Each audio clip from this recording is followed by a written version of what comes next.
Olá, alunos do oitavo ano, tudo bem com vocês? Sejam bem-vindos aí a mais uma videoaula de ciências.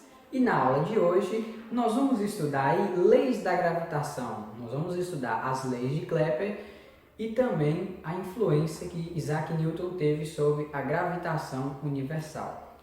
Desde já, galera, eu peço que vocês peguem o livro didático de vocês e me acompanhem lá na página 7, certo? Leis da gravitação. Você já parou para pensar por que os corpos caem aqui na Terra? Já que os corpos caem aqui na Terra, por que a Lua também não cai aqui? Vamos descobrir essas coisas. Olha só, galera, antigamente não se tinha o conhecimento que nós temos hoje.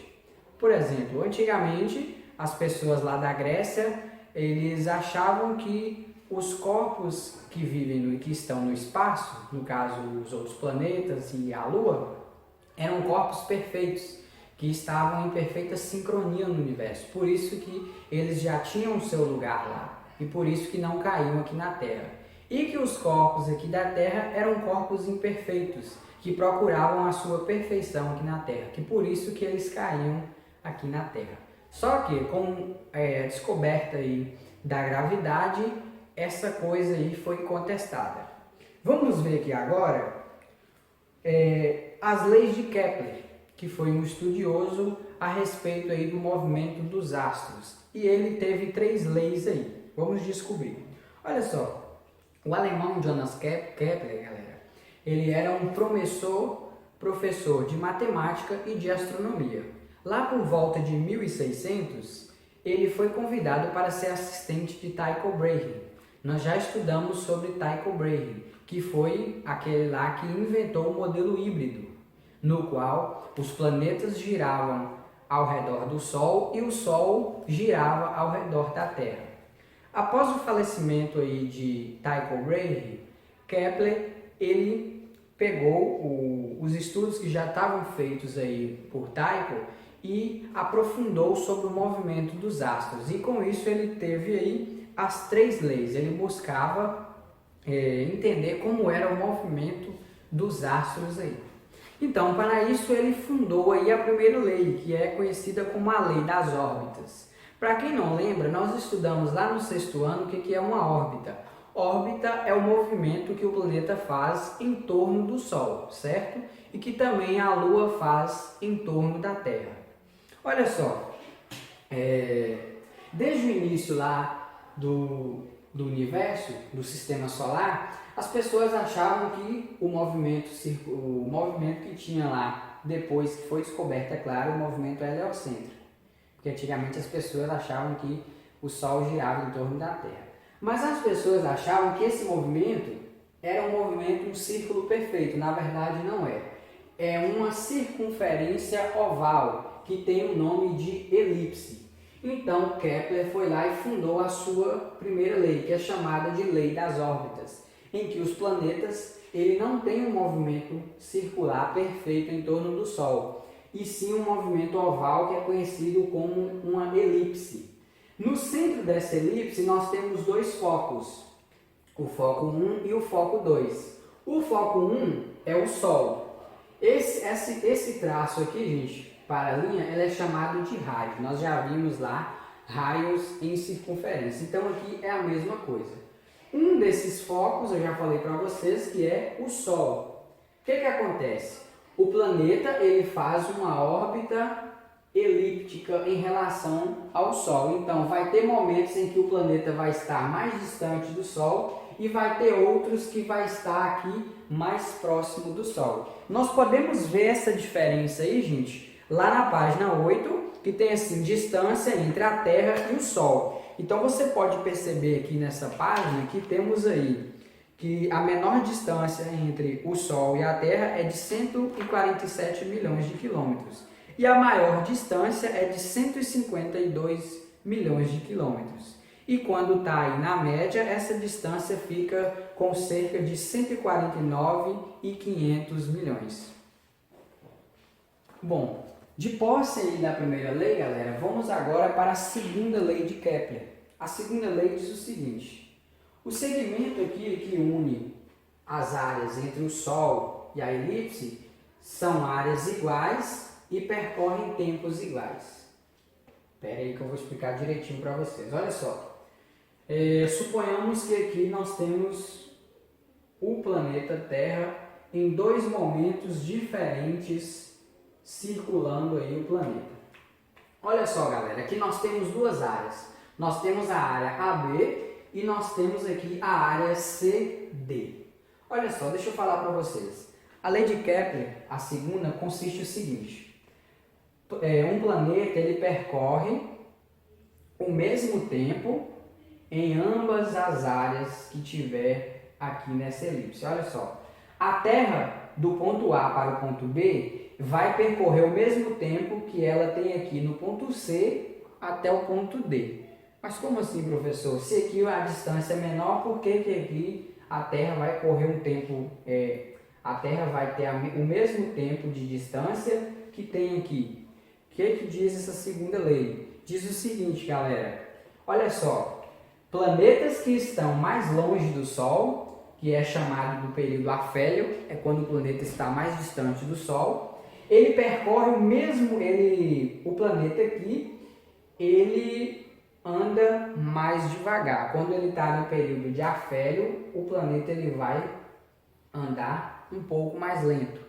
Quando o planeta está mais próximo do Sol, que é o período chamado de periélio, o planeta ele ganha uma velocidade maior. Então, planetas que estão mais longe do Sol têm uma velocidade reduzida e planetas que estão perto do Sol têm uma velocidade maior, certo?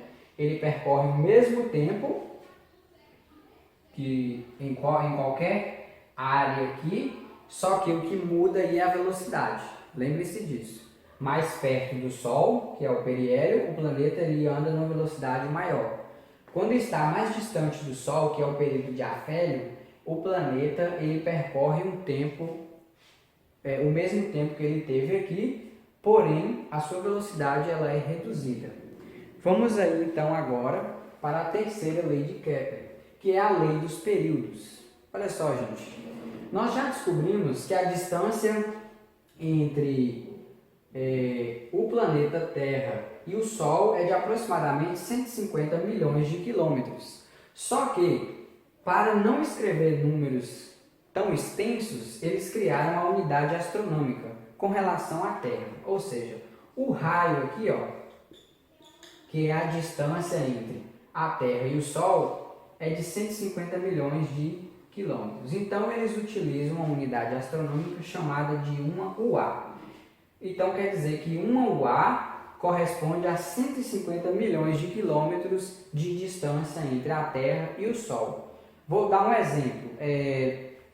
Olha só aí, gente. Me acompanhe na página 9. Tá? Tudo aqui, essa lei dos períodos aí.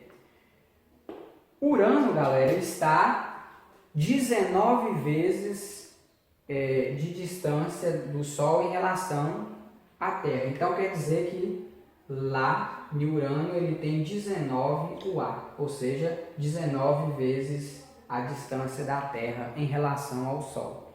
Então, para não escrever números tão extensos, eles colocam essa medida aí chamada de UA. Olha só, galera, nós temos aqui a translação da Terra. Translação é o movimento que a Terra realiza em torno do Sol. E esse período é contabilizado como um ano, certo? Que dura aí 365 dias. Também serve para os outros planetas, só que com um tempo reduzido. O que é a terceira lei dos períodos aí? A translação ao quadrado dividida pelo raio ao cubo serve para todos os planetas, ou seja, translação ao quadrado, a razão entre translação ao quadrado pelo raio ao cubo vai ser sempre igual a 1 para todos os planetas. Porque aqui, olha só, vamos ver aqui, pegar a Terra como exemplo.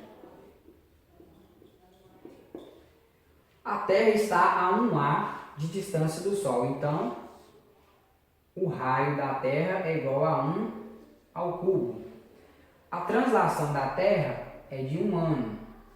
Translação T é igual ao quadrado. 1 ao quadrado é 1, 1 ao cubo é 1. 1 dividido por 1, galera, é 1. Então, essa propriedade aqui da lei dos períodos serve para qualquer planeta e vai ter sempre o resultado próximo de 1. Inclusive, lá na página 14, vocês vão ter um exercício aqui na página 7 que está falando sobre isso. Muito simples. O que vocês vão fazer? Vocês vão pegar esse t ao quadrado e dividir por r ao cubo e constatar o resultado. Certinho aí? Continuando aí, galera, agora nós vamos lá para a página 10, que é a lei da gravitação universal. Você já ouviu falar no mito de Newton? Que ele estava próximo a uma macieira e viu uma maçã cair próxima dele. Ao olhar para essa maçã, ele observou a queda da maçã e olhou para a Lua. E ele teve um insight aí, uma ideia genial aí, de que a mesma força que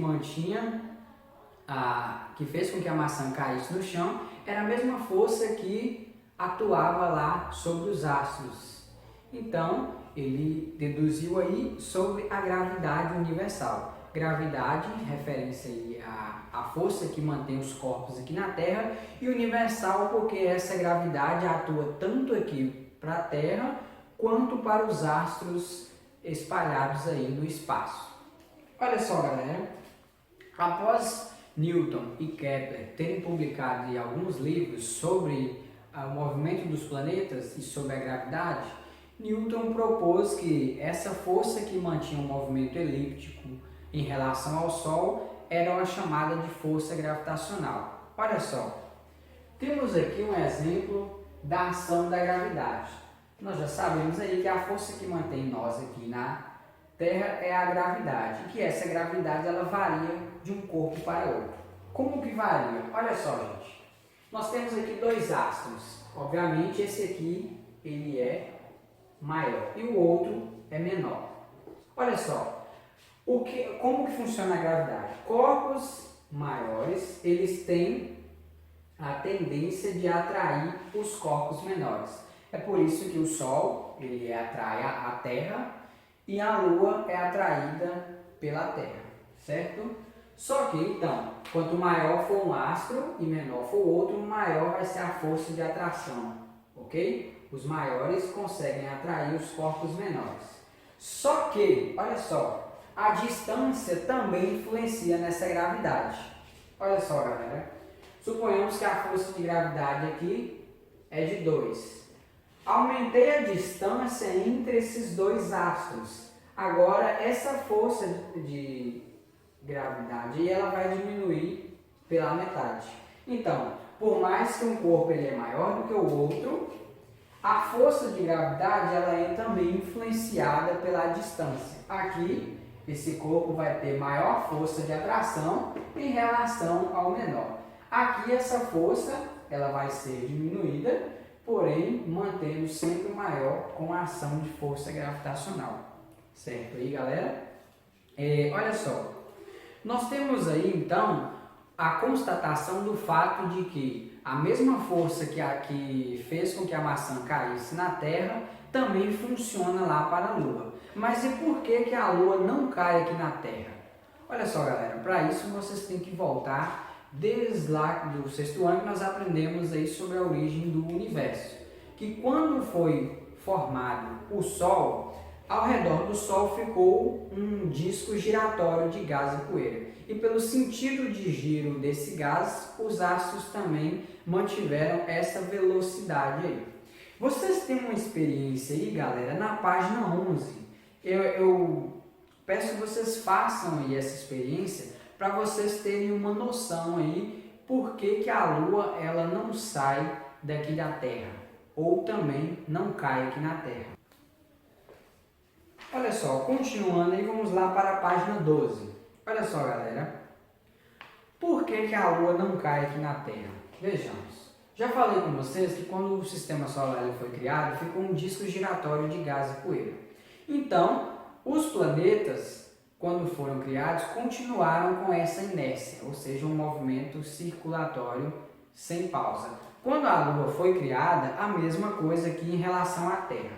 Mas como vocês têm aí a força gravitacional, então a força gravitacional da Terra impede que a Lua saia dessa gravidade para outro local. A Lua ela tem um movimento constante, rotacional aí, só que com o auxílio da gravidade da Terra, a Lua ela não sai fora da órbita terrestre. Entendido aí, galera? Mesma coisa aí se você fez a experiência. A bolinha, ela tem um movimento de querer sair, só que o barbante, ele tem a função da gravidade, ele puxa a bolinha para que ela não saia para longe, ok?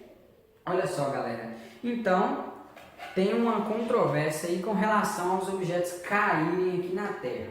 Já pensou, olha só, se você tivesse uma visão de longe aí da Terra, imagine que você vê uma pessoa caindo aqui no Polo Norte.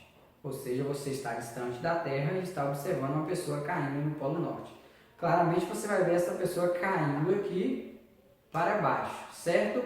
Mas imagine que você veja uma pessoa caindo para cima. Já pensou na confusão que dá na cabeça aí? Uma pessoa cair para cima? Na verdade, não é cair. O que é isso? As coisas elas são atraídas para o centro da Terra. Então, por mais que você esteja aqui nas 4 partes da Terra, você vai ver o objeto caindo em direções diferentes. O Polo Norte vai cair para baixo e o Polo Sul aqui, a pessoa ela vai cair para cima se você estiver observando o planeta de longe. Isso se deve ao fato da gravidade terrestre, ok? Na verdade, os corpos são atraídos pela força gravitacional da Terra. Entendido aí, galera? Continuando aí, peço agora que vocês façam aí os exercícios da página 13 e também a página 14. Vão lá para o livro de atividade e façam aí as questões da página 7 até a página 9, ok? Desde já, bons estudos para vocês e até a próxima aula.